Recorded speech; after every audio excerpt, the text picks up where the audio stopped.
And now, welcome into the world of Web3.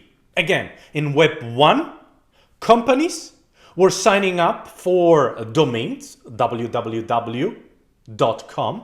in order for us to get access to information, content, and products. The more we were seeking, the more offerings and products, the more efforts we had, technologists and investors. They were saying, well, what if we can create a world in which, rather than seeking, we can serve information? Introducing the mobile web in conjunction with social media. Social media allowed us through posts to like, follow, and comment brands' offerings. And through the information at the palm of our hand, we were receiving directly this information right there and then, which laid the ground and the fundamentals for advertisement. Again, brand said, wow, I can get in front of your eyes by paying. The more I pay, the higher the probability for me to reach you as an end user.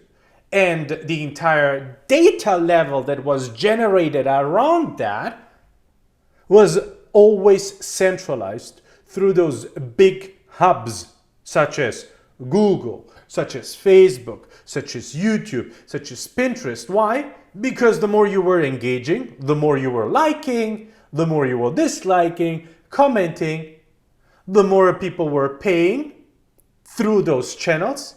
So we become ultimately the contributor to networks, and brands were having access to us just because they were paying. Well, this created the perfect storm after a decade and a half, or after 2 years, where we said, wait a second, we don't want that no more. We would like to have more decentralized data. We are not okay that this data is all centralized in company A, company B, company C, okay? So we started understanding this phenomenon, and we asked for more transparency, for more traceability of data. We asked for data that we can claim as ours, but the technology had back then still not allowed to actually serve this need. Up until what point? Up until the point where a technology was created, was developed that said, yes, starting with now, you can actually trace whatever you do, and whatever you do becomes immutable because it is on this technology stored. And actually what we store there belongs to you. So it's shifted to you, the end user, rather than the company. And this technology is called blockchain. And blockchain created basically this wave of application that started out with cryptocurrency, started out then with digital assets on this blockchain that better known right now as non-fungible tokens, and started out with digital environments in which you could be engaging and experiencing also initial brands called METAVERSE.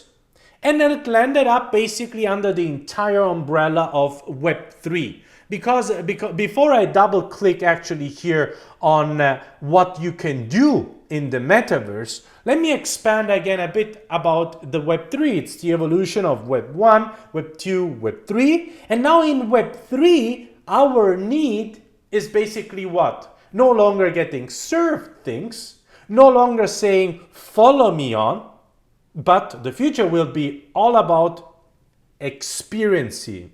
Experience me on or in. Experience me in the Metaverse A. Experience me in the Metaverse B. Web 1 was visit me, www. Web 2 was follow me on, and then the social media. And Web 3 will be experience me or us on those metaverses. Now I'll be diving how the metaverse will change the way you work. And you must be probably thinking, well, I've already heard of it, read of some article, watched some videos. Well, you're imagining things most probably like remote working, virtual meetings, avatar presence, or asynchronous communication, gamification of work, holographics, augmentation, mixed reality, and all the buzzwords in the markets. But honestly, well, these are just means to an end. Only understanding the technological capabilities will give you half the picture. The other half lies in the question, why? Why do we need this high-tech stuff? What's the end goal here? I'll try to explain the why instead of the what and the how. Well, work is the consequence of knowledge. Knowledge is the consequence of experience.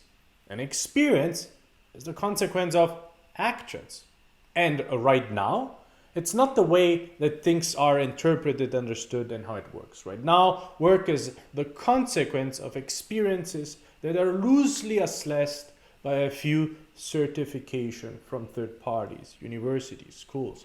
Because if I hire somebody, for instance, I get your resume, right? I make a few calls, right? As a reference check, and I see a couple of certificates, and that's it. That's enough of an evidence, enough of an assessment to match basically the goal of the company and your profile. And maybe you do some tests, right? So the person is made up of the definition of another person, so me in this case, right? Including a couple of certificates and a resume. But does that really define who you are? I look at your LinkedIn, I talk to a couple of your previous colleagues and maybe bosses. Do I get the full picture there? So we are always the consequence of whatever we actually did or not did. And right now, there are not any evidence-based ways to do so. Can you, for instance, give me an irrevocable proof of expertise of any specific subject? If you are a developer, I look at your Gitbook to get a basic idea, but think of something like a Gitbook page, but on steroids. Something that I'll track your skills fully, transparently, irrevocably, your achievements and activities over years, and simply have it in a scorecard. If your score is 90 out of 100 on that scorecard, you would be a great fit. And that's exactly what Web3 will allow us to make possible. That is just one way on how your work life will change. For the first time, you can be evaluated, we can be evaluated, to the point of a single metric of performance that is verifiable and trustless. You don't even need several stages of interviews. You're either a fit for the role or not, because the traceability and the evidence base is already the result right there. Well, Web3 will allow proof of competencies, even micro competencies. And if we combine that with artificial intelligence, for instance, we'll be predicting best matches for specific goals for a company in seconds and reducing the hiring failure rate. All of a sudden, whatever we'll be doing, such as reading, listening to podcasts, traveling, solving problems in real life, will become part of your skill set and contribute towards your metaverse identity or your de-identity, your decentralized identity.